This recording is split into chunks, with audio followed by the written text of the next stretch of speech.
jadi buruh Jadi kuli sopir truk. Sopir truk. Bagaimana ceritanya, ya, bagaimana Cerita kisah awal. dan bagaimana cara dia mendapatkan kerja dan SIM sebagai sopir truk.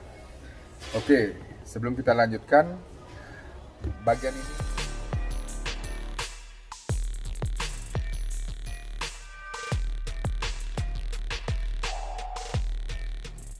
Jumpa kembali kawan-kawan seputar kehidupan di Kanada dan seputar kehidupan like and comment seputar kehidupan sopir truk di Kanada. Narasumber saya Made, karena dia juga kebetulan berprofesi sama seperti saya, sopir truk di Kanada. Nah, dari tahun berapa menjadi sopir truk, bagaimana bisa menjadi sopir truk, dan oke, itu aja dulu. Saya meninggalkan karir di hotel dan memilih untuk mulai mengemudikan truk tahun 2015. 2015. Okay. Itu karena waktu saya bekerja di Florida melihat sopir truk menurunkan barang untuk keperluan hotel, misalnya makanan, supplies untuk from Delivery. housekeeping delivery. Ya. Mulai bertanya-tanya tentang apakah mereka menyukai pekerjaannya, income, penghasilan Di Florida nih. di Florida. Oke. Tetapi belum memutuskan turun karena tidak memiliki pengetahuan atau orang yang berada di dalam industri tersebut, Trucking industri ya. tersebut.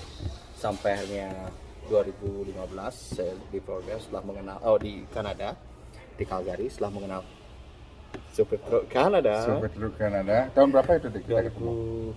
2014 kita ketemu, baru ya akhir 2014 lah kayaknya ya. Terus kita ngobrol-ngobrol tentang tracking dan dia manajer loh dulunya, manajer front office ya. Front office manager ya. Dia setelah menjadi kuli. Sekarang jadi kuli. setelah berbicara dengan sopir Kanada Sopir truk Kanada dan memberikan pengetahuan tentang trucking industry, saya memutuskan untuk mengikuti 2 minggu berubah course, profesi dengan dulu 2 minggu ya 2 minggu course, 2 Oke. minggu training. Oke, sekarang ini 2 minggu. 2 minggu. Kursusnya 2 minggu dulu 2015. Sekitar 60 jam ya. 60 ke 70 jam ya. Oke, biayanya berapa? 3.800. Berarti 4.000 ya? 4.000 kalau mau 2015. 4.000. Tapi sekarang anak-anak sekarang yang mau jadi kelas 1 itu mau jadi driver itu biayanya hampir 10.000. 9.735 di Calgary ya. Di Calgary yang kita tahu. Bukan di kota-kota luar. lain, nggak tahu kita. Di Calgary. Terus berapa jam tuh? 60 jam kalau tidak salah. 60 jam. 60 Itu termasuk in class training dan di luar dan praktek. Oke. 4.000 itu dia dulu sekitar 40 juta, tapi sekarang sudah 11 Hampir dolar Kanada ya. Oke. Terus itu 2 jam. Terus gimana ceritanya setelah habis ambil tes, ambil SIM? Setelah mendapatkan kelas 1, kemudian saya mulai mencari kerja. Memiliki SIM untuk mengemudikan truk belum menjamin untuk mendapatkan pekerjaan sebagai betul sopir truk. Kadang-kadang kita harus punya pengalaman 2 tahun sebelum kita mendapatkan pekerjaan yang bagus ya. Pekerjaan yang bagus kan seperti magang lah kalau dia ya. Paling kita dibayar di bawah standar. Gitu, ya kan. Mengabdi. Ya. Oke. Setelah itu, setelah melamar berbagai perusahaan dan tidak berhasil, akhirnya oh iya, waktu itu di GFS dulu. GFS. Oke, waktu itu saya sudah bekerja di GFS, jadi kuli juga. Dia bilang sama saya, kamu kerja apa? Baru-baru kita ketemu kan. Aku ngelempar kerdus, aku bilang, karena di GFS itu emang kerjaannya begitu, kita delivery bawa produk ke restoran. Terus dia dapat kelas kelas 1 kita kerja sama-sama di sana gitu. Kerja di JFS sama-sama meniti karir, Berapa tahun itu 2015 ya? 2015. Berapa awalnya dikasih, bro? Ketika saya memulai karir sebagai supir truk, sebagai kuli Truk ya. karena kurangnya pengalaman, saya harus mengemudikan lima truk yang lebih kecil ya. Apa namanya kalau di Indonesia? Tronton. 5 trailer. ton, Bukan trailer, ya. 5 ton. Yang bisa mengangkut 5.000 kilogram ya. maksimum 5 load, ton ya. maksimum Ya. muatan. Setelah saya membuktikan bahwa saya bisa bekerja dan Bisa membuktikan diri sendiri. Kemudian baru saya pindah kepada traktor trailer. Ya. Setelah 3 bulan, 2 bulan. 6 bulan, bro. 6 bulan ya? 6 bulan waktu itu. 6 bulan di kelas 5 Di kelas dulu. 5 ton, namanya kelas 5. kelas 5 ya. Kelas 5. Kelas 5 namanya. Tapi semobil bisa dipakai itu. Tapi kita harus belajar air brake atau ya, betul. rem yang mempergunakan sistem angin. Oke, di kelas 5 itu berapa gininya dulu? Mulainya Bayarannya? di tahun 2015 starting salary atau awal gaji Awal gaji ya. Awal pengabdian ya. dimulai 18 atau $20 per jam kalau tidak salah. Kemudian setelah 3 bulan akan dinaikkan. Setelah 6 bulan. Dulu zaman saya, Ya. waktu zaman saya kan saya juga dari helper kelas 5, kelas 1. Sejarah saya hampir sama Made. Dulu waktu helper 18 jam, tapi kita nggak nyetir. Ya. Kita cuma Kernet. ya. Terus setelah kelas 5 kita dibayar 20 untuk pertama kali. Setelah 3 tahun itu kalian mendapatkan 27 top rate gaji 27. paling besar. Untuk kelas 5 loh, untuk kelas 5 ya.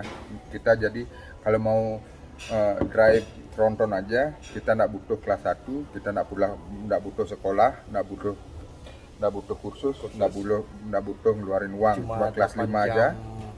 Cuma 8 jam course atau Ya, atau 8 jam course 250 kayaknya ya. 250 itu aja kita cuma butuh SIM mobil. Dan tentunya course yang tadi ya, air brake. Sudah setelah 3 tahun kita sudah bisa berhasil menghasilkan $27 sejam tanpa kelas 1. Ya kan? Terus kelas 1 awalnya 27 ya. 27.05 kayaknya ya. Start 27, end up 32, hampir 32. Tanpa lembur. Sama lembur. Kalau lembur gimana prosesnya deh?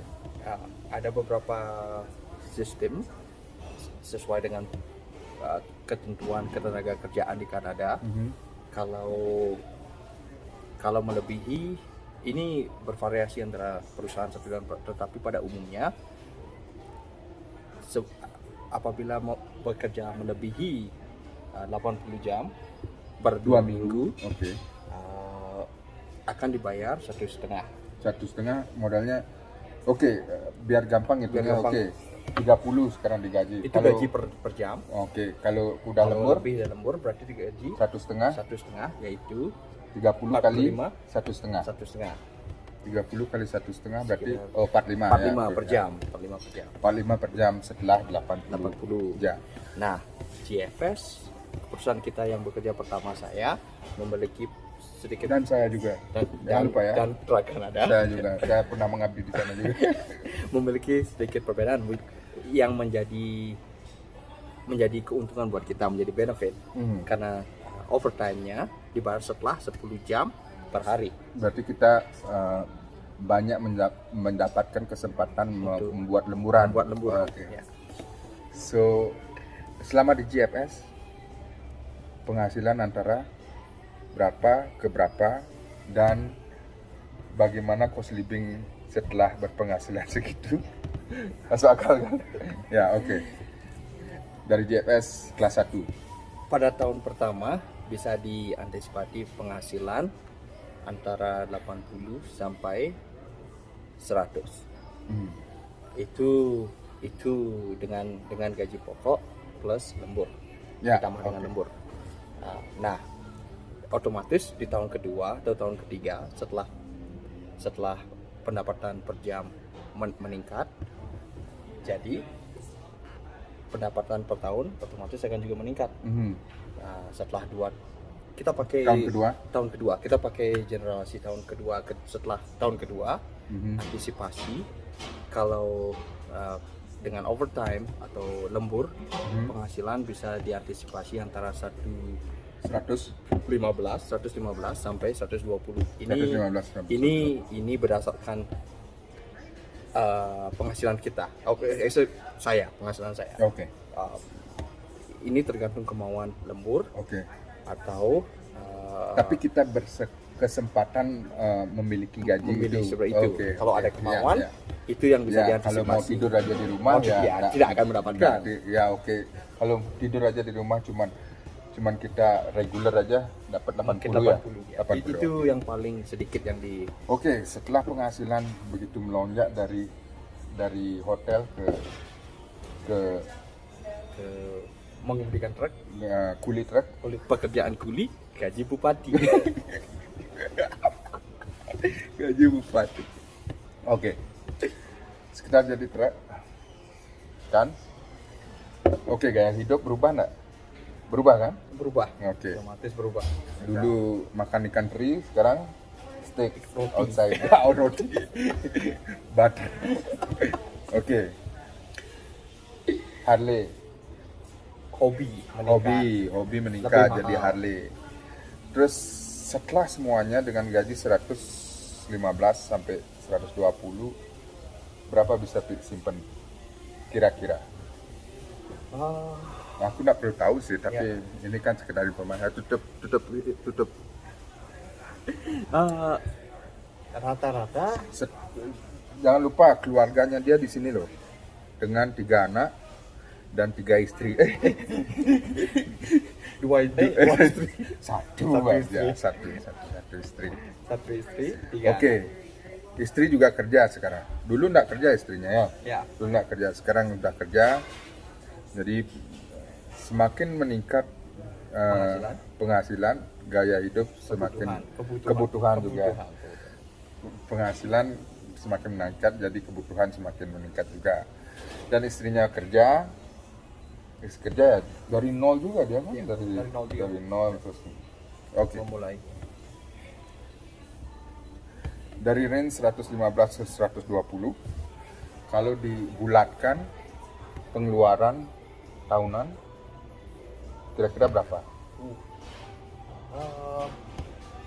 Makan, asuransi, semua. Tapi ingat, kita bayar asuransi, kita bayar tax. Kalau kita sakit, kena bayar pajak. Kalau kita sakit, keperluan apa-apa kita nggak bayar. Kita nggak bayar sama sekali. Waktu ini istri saya melahirkan, bukan saya masih hamil sih.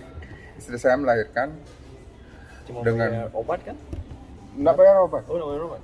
Oh, Karena dapat bayar obat, karena dapat obat dari sana. Kalau kita keluar cari obat baru kita bayar. Tapi ada benefit juga kan dari perusahaan. dari perusahaan.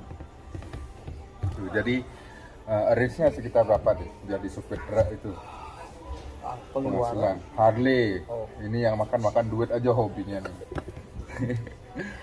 pengeluaran tentu meningkat, tetapi biasanya kita bisa masih menyimpan untuk hari tua di luar apa yang kita simpan dari perusahaan. Di luar yang diberi perusahaan. Oke. Karena sebagai kita bekerja pada perusahaan. Dan diberi sama government karena kita bayar CPP, Atau Canadian Pension Plan. pension plan. Oke. Oke, kira-kira berapa? Mungkin ini cuma rata-rata. Mungkin bisa menyimpan Setahun lah. setahun. Oh, bisa pulang, bisa. Oh, ya. Nggak usah lah Tergantung. nggak usah lah Bisa lah disebutkan menyambung, nominalnya. bisa menabung. Ya, nggak usah lah disebutkan nominalnya, Nominalnya, tapi bisa bisa menabung, bisa pulang kampung. Bisa kampung. Oke. Rhyme itu, bro. Ya? Rhyme itu. bisa menabung, bisa pulang kampung. Oke kawan-kawan, itu obrolan kita, obrolan sederhana tentang bagaimana cost living atau kebutuhan hidup atau biaya hidup di Kanada dan berapa penghasilan seorang supir truk dan apa saja yang kita dapat benefit-benefit tinggal di Kanada. Oke, nanti kalau ada pertanyaan tolong diisi kolom komentar pertanyaan-pertanyaannya, Komen. ya kan? Komentar, Tanya. nanti kita buatkan video Kalau tidak lagi. tanya, tidak bisa dijawab. Oke, nanti komen, kita ada pertanyaan, kita and share. pertanyaan. Thank you, jangan lupa subscribe, like, and share. Oke, sampai jumpa lagi di lain kesempatan. Thank you, Made. Thank you, bro.